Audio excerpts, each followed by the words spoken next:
What's going on, guys? I'm Chris, and welcome back to another video. Today I'm joined by my lovely lady friend Cam. How you doing, Cam? Good. And we're talking about just the most lighthearted franchise ever, the Saw movies. We're ranking all 8 Saw movies from our least favorite to favorite. Cam, you actually have a bigger history than me with the franchise because of the Pretty Much It commentary tracks. I love Saw. Mainly like the first 3 are like my favorite. Like if I want to throw on something, I'll probably throw on Saw with the Pretty Much It commentary track. Like I only watched Saw because of Pretty Much It. Yes. Because I would probably have never, if it wasn't for their commentary track.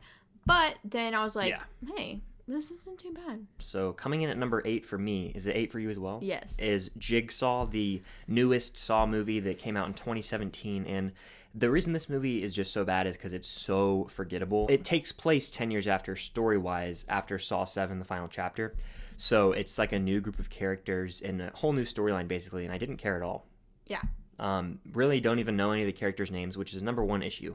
It doesn't even feel like Saw. No, it doesn't. And like there's none of that Saw editing. Exactly, like the greenish color grading. Yeah, grading. no color grading. Yeah, there's no iconic Saw editing.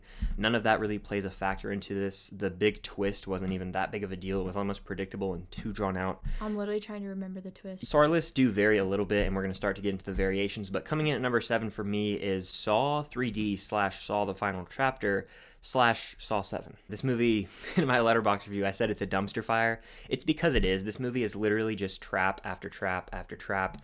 There's a character that's brought back, aka Carrie Elways. I'm going to spoil these movies because I'm sure that if you haven't seen them, you don't really care to see them, you know? And Carrie Elways comes back from the first movie. It's just a really forgettable movie.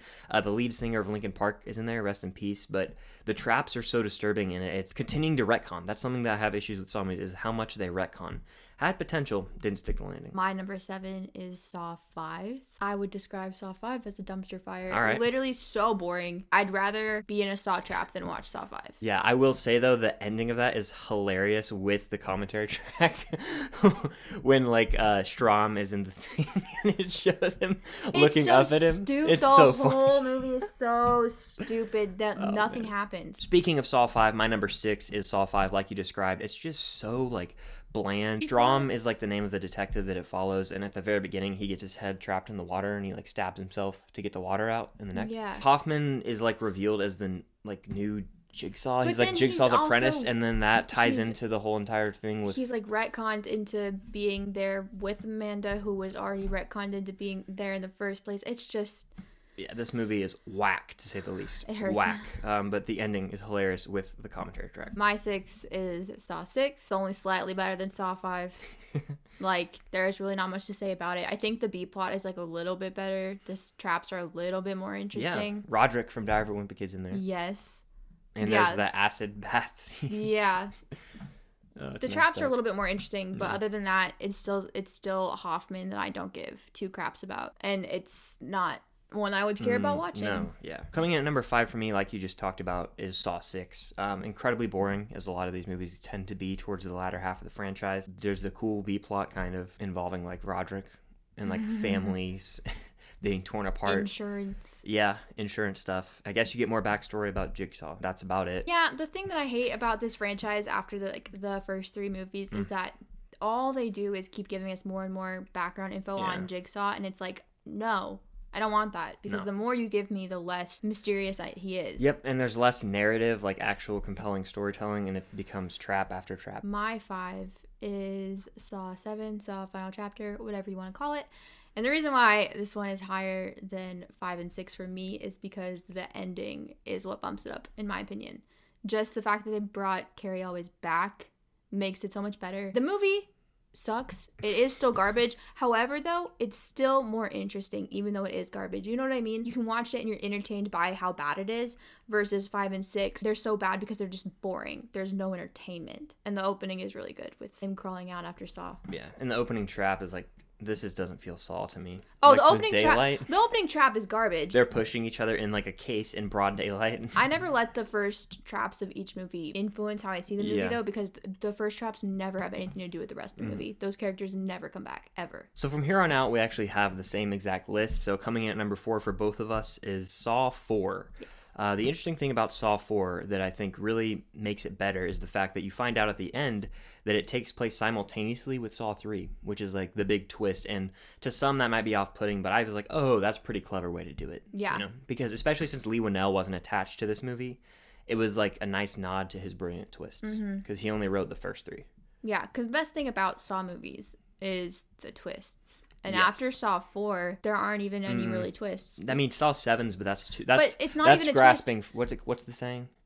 Grasping at straws. Yeah, it's not. But Saw 7's not even a twist though, because we see Carrie throughout the You're whole right. movie. Yes. If they would have kept it until the very, very end, as like, oh wow. This is where you start to see, okay, we're going to veer away from storytelling and go more into traps, because there's a lot And of just traps. retconning. So we're into the top 3. Before we give you guys our top 3, if you're still watching, definitely consider hitting the like button and comment your ranking of the Saw movies down below. I know that it's not a popular franchise for a lot of people, but kind of a guilty pleasure for us. Yeah, Saw doesn't have a good reputation because like people our age, when we were growing up, Yeah. the Saw movies that were coming out were Saw 6 and Saw 7. The first 3, if you haven't seen them, I highly recommend it. The people that we mentioned earlier, Pretty Much It, who do commentary tracks on the main guy Eric, he makes a really good point. Saw 1, 2, and 3 are kind of like a really nice little trilogy. Yeah. They could have left it at just that. They didn't. The way that Saw 3 ends, you don't really need to see the rest of them. Like you can just kind of keep that as a little trilogy in your head. Coming in at number 3 for us is Saw 3, the final film of that first trilogy, if you will. And this one's fine to me. I think you're a bigger fan of it than me. Like, it's decent. The end reveal is pretty interesting to see how there's like a doctor involved and her husband's the one that's having to go through all these traps. And it turns out to be in like the same room that Jigsaw's in with Amanda, same building at least. That's all pretty cool. I was disappointed because Donnie Wahlberg's not in this movie that much. And he was like set up to be the main character of this movie, especially with the end of Saw 2 and the opening of this movie. You're and not Jigsaw, bitch. Yeah, and that let me down. How much someone will like Saw 3 depends on how much they like Amanda as a character. 'Cause Yeah. if you really don't like Amanda, then you're probably going to hate Saw 3. You're probably going to be like, this is stupid. I hate this. Which I don't really care for her, I don't think. Yeah, it's not that she's not my favorite, but I also don't mind her. Like, she's whatever. She's interesting. What they do with her in 2 makes her a little bit interesting. But the plot twist of the doctor and the guy being husband and wife is a really nice plot twist, especially because it's set up for us to think that she has a different husband. Yep, that is true. Isn't this the one where like a kid dies on a bike or something? Yes, the mom and dad, their kid gets hit by a drunk driver. And so then their marriage starts to fall apart and she's having an affair and he just sucks in general. The final tier or whatever of the guy's trap is the guy that killed his son. Oh, that's the And then his neck disgusting one. See, violence. These movies are extremely disturbing. The third one, that's like arguably the most disturbing trap. Moving on to number 2 is Saw 2. This one's the closest when it comes to the cleverness of the first, I think. Donnie Wahlberg alone makes this movie entertaining. The thing that makes like Saw 1 so much better than all of them, and the reason why like Saw 2 I think is still so good, but obviously it's not Saw 1, is because they're so different in the fact that Saw 1 is like all in one room, but Saw 2 has multiple people in it, multiple different rooms. We know who Jigsaw is at this point. It mainly focuses on Donnie, but then also like the trap is like so much more elaborate than just having them locked in a bathroom. It is cool. They're in the house, I want to say. And Amanda is one of the people in there. And she is the same person who is in the bear trap in the first Saw. The bear claw. And I think I was like, that's going to be her. I remember I did say that when we saw it. I guessed that. Do you remember that? I was like, that's her because she had this scar on her face. Yes. But yeah. I was impressed that you got that. I didn't get that. That's the second best twist in the series, when you find out that she is the one kind of behind it all in this movie. And the nastiest trap is like the needles one, because it's so like... Oh, that one hurts me. It's so gross and like realistic. The grossest traps in these movies are not the ones that show blood or anything like that. It's just the ones that visibly make you uncomfortable. Like the idea of falling into a pit of dirty... Needles. Absolutely disturbing. Yeah, mind blown. Lee Winnell, he continues to impress, but of course he's at his best when it comes to the first Saw, which is both of our number 1, the classic film that came out in 2004, directed by James Wan, written by Lee Winnell as well as James Wan. This kickstarted both of their careers, and this movie is, dare I say, almost a perfect movie. I love this movie so much. Yeah, I'm so glad that you introduced it to me. The first time we saw it, I remember, like, I was pretty much locked in the whole entire time. And, like, after, I was, like, kind of shook for 10 minutes. I was, like, really processing it. And then once I realized what I had seen, I was like, That's dang good. And then I think we went back and rewatched it with the commentary track. Carrie Elways is really great in this movie. So good. And so is Lee Winnell as Adam. One of my favorite things about Saw 1 is Adam, his acting is kind of bad at first, like for the first half of the movie. And then the first of many twists in the first Saw movie happens. Yeah. And his acting completely changes. The thing I love about it is it's quotable. Like the quote from Adam Lee Winnell, I think he says like, I went to bed in my shithole apartment and I woke up in an actual shithole. Yes. Like there's moments like that are just funny. Who am I? I'm very fucking confused. Who are you? Saw is brilliant because it's confined to one location. If you know me, I love one location movies like Reservoir Dogs, 12 Angry Men. Those are two like staples of that genre. Saw is another one to add to that list. I absolutely love the final twist. Tension is built up throughout and you don't know what's going on. There's a dead body in the room. And then at the very end, you find out that that's Jigsaw. And I had zero idea because literally they refer back to it and like his blood has like a poison in it, you think at one point. So there's no way that this guy's alive.